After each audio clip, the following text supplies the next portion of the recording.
Hello दोस्तों, नमस्कार। मैं हिमांशु कुलियाल एक बार फिर से आपका स्वागत करता हूं आपके अपने यूट्यूब चैनल कॉम्पिटिटिव स्टडी में। दोस्तों, इस वीक हमने पढ़ा ज्योग्राफी ऑफ उत्तराखंड के कुछ टॉपिक्स। उस सारे टॉपिक्स जो थे उनसे रिलेटेड एमसीक्यू आज हम पढ़ने जा रहे हैं। आप भी देखिए कि आपने कितना सीखा उन वीडियो से। ठीक है, 50 से 60 क्वेश्चन होंगे। तो आप कितने नंबर लाए 50 में से, या जितने भी क्वेश्चन होंगे, कमेंट बॉक्स पर ज़रूर लिखें। ठीक है, देखते हैं, जजमेंट करते हैं कि आपने कितना सीखा है। आइए शुरू करते हैं आज की ये श्रृंखला, उत्तराखंड के प्रमुख महत्वपूर्ण एमसीक्यू। दोस्तों, अगर इस चैनल पे आने वाली वीडियो आपको पसंद आती हैं, आपके लिए यूज़फुल हैं, तो चैनल को लाइक, सब्सक्राइब और शेयर करना ना भूलें। आइए शुरू करते हैं MCQ related to geography of Uttarakhand.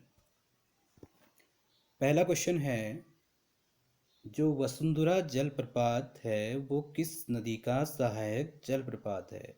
आपके ऑप्शन हैं सरस्वती नदी, अलकनंदा, गंगा, भागीरथी। तो जो दोस्तों वसुंधरा जलप्रपात है वो अलकनंदा नदी के किनारे पे है। ठीक है, अगला जो है क्वेश्चन, मंदाकिनी नदी का उद्गम कहाँ से होता है?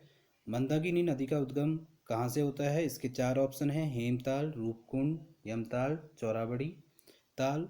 तो इसका राइट आंसर है चौराबाड़ी ताल, कल ही हमने ये पढ़ा था। ठीक है, उसके बाद अलकनंदा नदी की एकमात्र सहायक नदी जो दाईं ओर से अलकनंदा नदी से मिलती है, पिंडर नदी, मंदाकिनी नदी, हेमगंगा नदी, सरस्वती नदी। तो ऐसी कौन सी नदी थी? मंदाकिनी नदी। दोस्तों, जब हम पढ़ रहे थे अलकनंदा नदी तंत्र, तब हमने पढ़ा था कि एकमात्र ऐसी जो नदी है वो कौन सी है? मंदाकिनी नदी है, जो कहाँ से मिलती है? दाईं ओर से मिलती है। धर्मगंगा किस नदी की सहायक नदी है? रुद्रगंगा, भिलंगना, केदारगंगा या नया नदी की? तो इसका राइट आंसर है भिलंगना। भिलंगना की जो सहायक नदी है वो क्या है? धर्मगंगा है। अगला क्वेश्चन है, दुनाब परियोजना किस नदी पर निर्मित है? पूरी नयार, पश्चिमी नयार, पूरी रामगंगा, पश्चिमी रामगंगा। ये भी हमने क्वेश्चन बीच में पढ़ा था।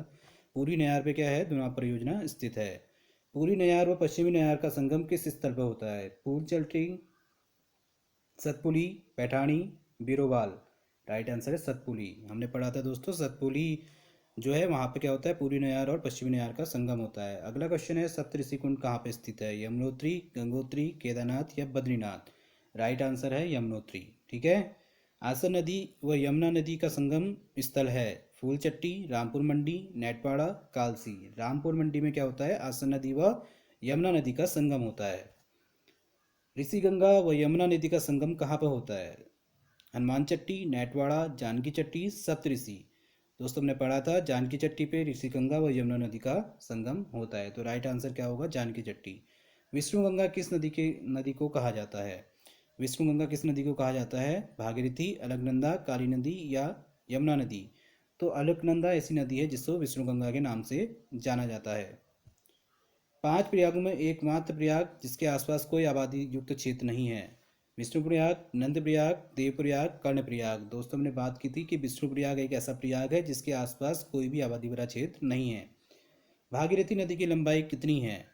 205 किलोमीटर, 195 किलोमीटर, 136 किलोमीटर या 252 किलोमीटर? तो इसका राइट आंसर है 205 किलोमीटर। पश्चिमी रामगंगा किसकी सहायक नदी है? गंगा, नया नदी, अलकनंदा या सरयू नदी की? दोस्तों, पश्चिमी रामगंगा गंगा नदी की सहायक नदी है। उत्तराखंड की सबसे पवित्र नदी किसे कहा जाता है? भागीरथी, रामगंगा, सरयू या गौरी गंगा? तो सरयू नदी ऐसी है जिसे उत्तराखंड की सबसे पवित्र नदी के नाम से जाना जाता है। बरमसा बैराज किस नदी पर स्थित है? नया नदी, शारदा नदी, यमुना नदी, पूरी धौलीगंगा? दोस्तों, जो बरमसा बैराज है वो शारदा नदी के किनारे स्थित है। उत्तराखंड की सबसे लंबी नदी कौन सी है? भागीरथी, अलकनंदा, काली नदी या यमुना नदी? दोस्तों, उत्तराखंड की सबसे लंबी नदी कौन सी है? काली नदी। भीमगोड़ा परियोजना किस नदी पर निर्मित है? भागीरथी, अलकनंदा, गंगा नदी या काली नदी? जो भीमगोड़ा परियोजना है दोस्तों वो गंगा नदी पर स्थित है। सूपिन और रूपिन नदी किसकी सहायक नदियां हैं? टॉन्स नदी, कमलगाड़, आसन नदी, नया नदी? हमने बात की थी टॉन्स नदी की जो सहायक नदियां हैं वो सूपिन और रूपिन नदी हैं। तो इसका राइट आंसर होगा टॉन्स नदी। जानवी नदी भागीरथी में किस स्थान पर मिलती है? गंगोत्री धाम पे, भैरव घाटी में, झाला में, इनमें से कोई नहीं। भैरव घाटी में जो है जानवी नदी भागीरथी से मिलती है। पूरी धौली गंगा किसकी सहायक नदी है? रामगंगा, काली नदी, अलकनंदा, गौरी गंगा। दोस्तों जो पूरी धौली गंगा है वो काली नदी की सहायक नदी है, तो इसका राइट आंसर काली नदी होगा। उत्तराखंड की सबसे पश्चिमी नदी इनमें से कौन सी है? भागीरथी, नया नदी, यमुना नदी, सौंग नदी। दोस्तों उत्तराखंड के पश्चिम से कौन सी नदी आती है? यमुना नदी आती है, इसलिए यमुना नदी इसका राइट आंसर है। अब बात करेंगे जो एमसीक्यू रिलेटेड टू जो झील ताल वाला हमने टॉपिक पढ़ा था उससे रिलेटेड जो क्वेश्चन है। उत्तराखंड में किस तरह की झील पाई जाती हैं? ज्वालामुखी, वायुनिर्मित झील, हिमानी झील, लैंगम झील। हमने वीडियो के स्टार्टिंग में ही पढ़ा था कि हिमानी झील उत्तराखंड में पाई जाती है, तो इसका राइट आंसर हिमानी झील होगा। त्रिऋषि सरोवर निम्न में से किस ताल को कहा जाता है? भीमताल, नकुच्च ताल, होमकुंड, नैनीताल। तो इसका राइट आंसर क्या है? नैनीताल। नैनीताल को ही त्रिऋषि सरोवर के नाम से जाना जाता है। निम्न में राज्य का सबसे बड़ा ग्लेशियर कौन सा है? पिंडारी ग्लेशियर, गंगोत्री ग्लेशियर, नीलम ग्लेशियर, भागीरथी ग्लेशियर। कल ही हमने बात की थी गंगोत्री ग्लेशियर क्या है, राज्य का सबसे बड़ा ग्लेशियर है, और मिलम ग्लेशियर जो है कुमाऊं का सबसे बड़ा ग्लेशियर है। ठीक है। निम्न में से कौन सा ग्लेशियर बागेश्वर जिले में स्थित है?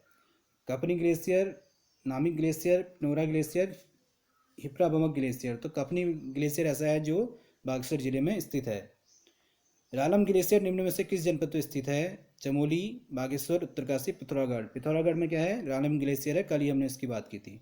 गढ़वाल का सबसे बड़ा गहरा वो बड़ा ताल कौन सा है दोस्तों? वासुकी ताल, सहस्त्र ताल, यमताल, महासर ताल। गढ़वाल का सबसे बड़ा ताल कौन सा है? सहस्त्र ताल। सहस्त्र ताल इसका राइट आंसर होगा। निम्न में से भाई बहन ताल के नाम से जाना जाता है? महासर ताल, सहस्त्र ताल, केदार ताल, देवरिया ताल। दोस्तों भाई बहन के नाम से जाने वाला ताल कौन सा था? महासर ताल। मंदाकिनी नदी का उद्गम निम्न में से किस ग्लेशियर पर होता है? Chorabari glacier, Katling glacier, Kedarnath glacier, Satopanth glacier. Chorabari glacier है दोस्तों जो मंदाकिनी का उद्गम जहाँ से होता है, तो इसका राइट आंसर क्या होगा? चौराबाड़ी ग्लेशियर। निम्न में से किस ताल से आज भी मानव कंकाल प्राप्त होते हैं? वासुकी ताल, मंसूर ताल, रूपकुंड ताल, हेमकुंड ताल। हेमकुंड ऐसा ताल है जहाँ से आज भी मानव कंकाल प्राप्त होते हैं। सिखों के 10वें गुरु गोविंद सिंह ने किस ताल के निकट तपस्या की थी? हेमकुंड, केदार ताल, देवरिया ताल या होमकुंड। तो हेमकुंड इसका राइट आंसर है। तो कन्फ्यूजन हो सकता है यहाँ पर, होमकुंड और हेमकुंड दो एक जैसे ऑप्शन है। तो हेमकुंड ऐसा स्थान था जहाँ पे गुरु गोविंद सिंह ने, जो सिखों के 10वें गुरु थे, उनने तपस्या की थी। हमने पढ़ा था अपनी जब क्लास ली थी। कुमाऊं का सबसे बड़ा ग्लेशियर कौन सा है दोस्तों? Sunderdhunga glacier, Pindari glacier, Milam glacier, Namik glacier. अभी हमने थोड़ी देर पहले बात की थी कि मिलम ग्लेशियर क्या है, कुमाऊं का सबसे बड़ा ग्लेशियर है। नचिकेता ताल निम्न में से किस जनपद में स्थित है? चमोली, रुद्रप्रयाग, उत्तरकाशी, टिहरी। तो उत्तरकाशी में क्या है? नचिकेता ताल है। ठीक है। भैगताल निम्न में से कौन से जनपद में स्थित है? भैगताल कहाँ पे स्थित है? चमोली, टिहरी, उत्तरकाशी, रुद्रप्रयाग। दोस्तों जो भैगताल है रुद्रप्रयाग में स्थित है। उत्तरकाशी में निम्न में से कौन सा ताल स्थित है? उत्तरकाशी में निम्न में से कौन सा ताल स्थित है? लामा ताल, मसूर ताल, बदानी ताल, सूखा ताल। तो लामा ताल ऐसा है जो उत्तरकाशी में स्थित है। निम्न में से किस ताल में मछलियाँ पकड़ना निषेध है? गरुण ताल, राम लक्ष्मण ताल, नल दमयंती ताल, पूर्ण ताल। ठीक है। इसका राइट आंसर है नल दमयंती ताल। असीम गंगा का उद्गम किस ताल से होता है? पांचकड़ी ताल, डोडी ताल, बैगताल, बैनीताल। तो डोडी ताल ऐसी है जहाँ से असीम गंगा का उद्गम होता है। कुमाऊं क्षेत्र की सबसे बड़ी झील कौन सी है? भीमताल, नकोच्च ताल, गरुड़ ताल, भिगिरी ताल। तो भीमताल जो है कुमाऊं क्षेत्र की सबसे बड़ी झील है। गिरिताल निम्न में से कौन से जिले में है? रुद्रप्रयाग, उधमसिंह नगर, चमोली, नैनीताल। जो गिरिताल है दोस्तों उधमसिंह नगर जिले में स्थित है। चंपावत जनपद में स्थित ताल कौन सी है? गिरिताल, झिलमिल ताल, मलबा ताल, तड़ाक ताल। झिलमिल ताल जो है चंपावत जिले में स्थित है। स्वामी विवेकानंद आश्रम किस ताल के निकट स्थित है? झिलमिल ताल, श्याम ताल, गरुड़ ताल, भीमताल। श्याम ताल के निकट स्वामी विवेकानंद का आश्रम स्थित है। दोस्तों ये सब तालों के बारे में हमने जो वीडियोस है हमारा ताल वाला उसमें हमने पढ़ा है। ट्रांस हिमालय, अब हम बात करते हैं हिमालय के बारे में, जो हमने भौगोलिक संरचना पहले पढ़ी थी उसके बारे में। ठीक है। उससे रिलेटेड जो क्वेश्चन है, ट्रांस हिमालय व उच्च हिमालय को अलग करने वाली फॉल्ट लाइन कहलाती है? मुख्य केंद्रीय भ्रंश, इंडो सांगो भ्रंश, मुख्य सीमा भ्रंश, हिमालयन अग्र सीमा। तो इंडो सांगो भ्रंश इसको कहा जाता है जो ट्रांस हिमालय व उच्च हिमालय को अलग करती है। उत्तराखंड का सर्वाधिक क्षेत्रफल वाला जिला कौन सा है दोस्तों? उत्तराखंड का सर्वाधिक क्षेत्रफल वाला जिला चमोली है। ठीक है। अगला क्वेश्चन है, उत्तराखंड के किस भाग में पाताल तोड़ कुएं पाए जाते हैं? ऑप्शन है आपके पास शिवालिक क्षेत्र, भाबर क्षेत्र, तराई क्षेत्र, दून क्षेत्र। तो उसका राइट आंसर है तराई क्षेत्र।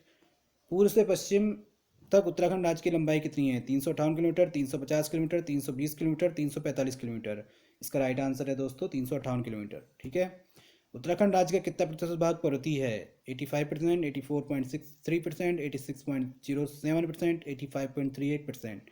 Right answer is 86.07%। ठीक है। उत्तराखंड की सबसे ऊंची पर्वत श्रेणी कौन सी है? नंदा देवी, कामेट, नंदाकोट, माणा। दोस्तों जब हम वीडियो बात कर रहे थे, नंदा देवी क्या है? उत्तराखंड की सबसे ऊंची पर्वत श्रेणी है। ठीक है। सर्वारोहणी पर्वत शिखर किस जिले में स्थित है? पिथौरागढ़, उत्तरकाशी, टिहरी, बागेश्वर। इसका राइट आंसर है उत्तरकाशी। उत्तरकाशी में स्वर्गारोहणी पर्वत शिखर स्थित है। सुरकंडा पर्वत श्रेणी किस क्षेत्र का अंग है? बृहत हिमालय, मध्य हिमालय, बाह्य हिमालय, महान हिमालय। दोस्तों जो सुरकंडा पर्वत श्रेणी पाई जाती है वो मध्य हिमालय क्षेत्र में पाई जाती है, तो ये किसका अंग होगा? मध्य हिमालय क्षेत्र का। निम्न में से किस हिमालय का अधिकांश भाग वर्ष भर हिमांचित रहता है? ट्रांस हिमालय, मध्य हिमालय, महान हिमालय, बाह्य हिमालय। महान हिमालय का एक हिमालय का ऐसा पार्ट है जहाँ पे वर्ष भर वो हिमांचित रहता है। उत्तराखंड के कितने जिले उत्तर प्रदेश से सीमा बनाते हैं? 3, 2, 5, 4। तो 5 जिले ऐसे हैं उत्तराखंड के जो उत्तर प्रदेश से सीमा बनाते हैं। वो जिले कौन कौन से हैं दोस्तों? उधमसिंह नगर, नैनीताल, पौड़ी, हरिद्वार और देहरादून। ठीक है, जो 5 जिले उत्तर प्रदेश से सीमा बनाते हैं। वीडियोज़ में हमने वैसे पढ़ा है। कामेट पर्वत शिखर की ऊंचाई कितनी है? 60,817, 7,756, 7,434 या 7,272। तो 20 का राइट आंसर है 7,756 मीटर। राज्य की सर्वाधिक ऊंचाई वाली अधिकांश पर्वत चोटियाँ स्थित हैं? चमोली में, उत्तरकाशी में, पिथौरागढ़ में या बागेश्वर में। तो चमोली में दोस्तों राज्य की सर्वाधिक ऊंचाई वाली अधिकांश पर्वत श्रेणियाँ स्थित हैं। गैरसैंण किस पर्वत श्रेणी में स्थित है? दूधातोली, द्रोणगिरी, नंदघाट, देववन। दूधातोली में क्या है? गैरसैंण पर्वत श्रेणी स्थित है। मध्य हिमालय क्षेत्र में कितने जिलों में फैला हुआ है? मध्य हिमालय क्षेत्र 6, 7, 8, 9। तो 9 क्षेत्रों में मध्य हिमालय क्षेत्र फैला हुआ है। उत्तराखंड राज्य की अंतर्राष्ट्रीय सीमा की लंबाई है 623 kilometre, 625 kilometre, 630 kilometre, 650 kilometre. Right answer is 625 kilometre. 625 kilometre में उत्तराखंड राज्य की अंतर्राष्ट्रीय सीमाएं फैली हुई हैं। विश्व प्रसिद्ध फूलों की घाटी स्थित है? शिवालिक क्षेत्र में, ट्रांस हिमालय क्षेत्र में, मध्य हिमालय क्षेत्र में या बृहत हिमालय क्षेत्र में। दोस्तों जो डी आंसर है बृहत हिमालय क्षेत्र, यहाँ पे विश्व की सबसे प्रसिद्ध फूल की घाटी स्थित है। उत्तराखंड का पामीर दूधातोली श्रेणी अंग है? शिवालिक क्षेत्र का, बृहत हिमालय क्षेत्र का, मध्य हिमालय क्षेत्र का, महान हिमालय क्षेत्र का। तो इसका राइट आंसर है मध्य हिमालय क्षेत्र का। तो उत्तराखंड का पामीर, जिसे हम दूधातोली के नाम श्रेणी के नाम से जाना जाते हैं, वो मध्य हिमालय क्षेत्र में आती है। राज्य की मुख्य केंद्रीय भ्रंश रेखा है स्थित है कहाँ पे? बृहत हिमालय के उत्तर में, बाह्य हिमालय के बी के दक्षिण में, मध्य व बाह्य हिमालय के मध्य में, बृहत व मध्य हिमालय में। ठीक है, तो इसका राइट आंसर है बृहत एवं मध्य हिमालय के बीच ये पाई जाती है। सर्वाधिक अंतर्राष्ट्रीय सीमा रखने वाला जिला कौन सा है? पिथौरागढ़, चमोली, उत्तरकाशी, चंपावत। इसका राइट आंसर है पिथौरागढ़। पिथौरागढ़ एकमात्र ऐसा जिला है जो सर्वाधिक अंतर्राष्ट्रीय सीमा समेटे हुए है। ठीक है। अगला आंसर है दोस्तों, हिमालय का सबसे नवीन क्षेत्र कहा जाता है? मध्य हिमालय, लघु हिमालय, बृहत हिमालय, शिवालिक क्षेत्र। तो शिवालिक क्षेत्र ऐसा है जो हिमालय का सबसे नवीन क्षेत्र कहलाया जाता है। निम्न से राज्य का कौन सा जिला पूर्णतः आंतरिक है? पौड़ी, टिहरी, नैनीताल, चंपावत। तो इसका राइट आंसर है टिहरी। टिहरी ऐसा जिला है जो पूर्णतः आंतरिक है। सर्वाधिक मानव जनघनत्व किस क्षेत्र में पाया जाता है? शिवालिक, दूनद्वार क्षेत्र, तराई क्षेत्र, मध्य हिमालय क्षेत्र। दूनद्वार ऐसा क्षेत्र है जहाँ पर सर्वाधिक मानव जनघनत्व पाया जाता है। उत्तराखंड का न्यूनतम क्षेत्र वाला जिला कौन सा है? चंपावत, रुद्रप्रयाग, नैनीताल, उधमसिंह नगर। चंपावत जो है सबसे न्यूनतम क्षेत्रफल वाला जिला है। ठीक है। बंदरपुर पर्वत किस शिखर बंदरपुर पर्वत शिखर किस जिले में है? उत्तरकाशी, चमोली, टिहरी, पिथौरागढ़। तो राइट आंसर है उत्तरकाशी। उत्तरकाशी जिले में क्या है? बंदरपुर पर्वत शिखर स्थित है। उत्तराखंड राज्य के कुल कितने जिले अंतर्राष्ट्रीय सीमा बनाते हैं? 3, 4, 5, 6। राइट आंसर है 5 जिले ऐसे हैं जो अंतर्राष्ट्रीय सीमा बनाते हैं। राज्य के किस जिले की सर्वाधिक सीमा सर्वाधिक जिलों को स्पर्श करती है? चमोली, पौड़ी, अल्मोड़ा, टिहरी। तो पौड़ी ऐसा जिला है जिसकी जो सीमाएं हैं वो सर्वाधिक जिलों को स्पर्श करती हैं। दोस्तों आज का ये सेशन भी आपको पसंद आया होगा। ये वेरी इंपॉर्टेंट क्वेश्चन थे जो आपने अभी वीकली पढ़ा था। इसके अंदर जितने भी क्वेश्चन है उसको हमने डिटेल में पिछली 4-5 वीडियोज़ में पढ़ा है। तो दोस्तों ये उसी से छाटे गए क्वेश्चन थे। आशा करता हूँ आपको क्वेश्चन भी पसंद आएंगे और ये आपके उत्तराखंड के सभी एग्ज़ाम के लिए उपयोगी हैं। जैसे यूके SSS जो एग्ज़ाम कराता है, यूके PSC के लिए भी इम्पोर्टेंट है। ग्रुप C, ग्रुप D, किसी भी टाइप का एग्ज़ाम जो उत्तराखंड में होता है सभी के लिए ये इम्पोर्टेंट है। तो दोस्तों करना क्या है आपको, अगर आपको वीडियो पसंद आती है लाइक करें, शेयर करें, सब्सक्राइब करें। और थैंक्स फॉर वॉचिंग। खुश रहिए, घर पे रहिए, ठीक है। ओके।